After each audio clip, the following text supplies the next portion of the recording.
Alors aujourd'hui, je vais vous parler de ce roman de Tristan Egolf qui s'appelle Le Seigneur des Porcheries. Alors déjà, j'ai choisi ce roman juste pour le titre. Ce titre m'a interloqué, Le Seigneur des Porcheries.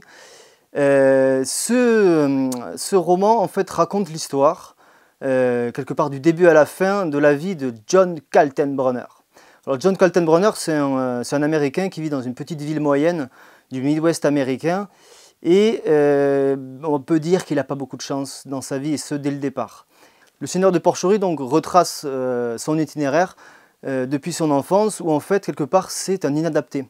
Un inadapté qui, paradoxalement, a de très très grandes compétences, mais le problème, c'est qu'elles ne sont pas reconnues dans son milieu scolaire, par exemple, et page après page, quelque part, il s'isole. Il s'isole et il va tellement être isolé qu'il va devoir quitter sa ville de naissance pour y revenir seulement une trentaine d'années après, et lorsqu'il va revenir, il n'aura qu'une seule idée en tête, ça sera de se venger de toutes les personnes qui ont pu lui faire du mal, non seulement à lui et non seulement à sa famille.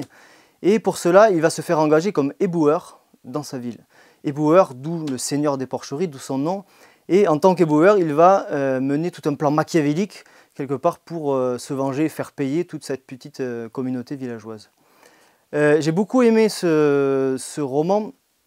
Premièrement, parce que dès le départ, quelque part on connaît la fin. On sait qu'est-ce qui va se passer dans les dernières pages du roman, mais on laisse du coup Tristan Egolf nous raconter tout son cheminement, où en fait il replace son personnage dans une petite ville américaine avec tout son lot de bonnes et de mauvaises personnes, d'alcooliques, d'ivrognes, de routiers, de travailleurs du sexe, de manias du pétrole, de l'industrie. J'ai beaucoup aimé ce roman parce que le personnage de John Kaltenbrunner est terriblement détestable, mais attachant aussi, de par ses caractéristiques.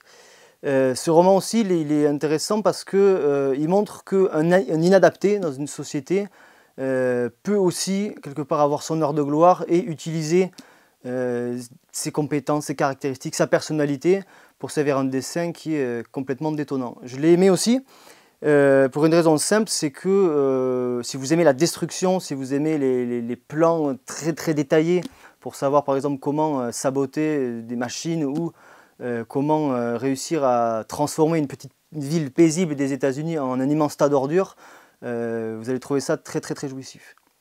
Alors j'ai enfin aimé ce livre aussi parce que Tristan Egolf, c'était un auteur que je ne connaissais pas, et en me renseignant un petit peu sur Le Seigneur des Porcheries, je me suis rendu compte que quelque part c'était son œuvre essentielle parmi un nombre très restreint d'ouvrages.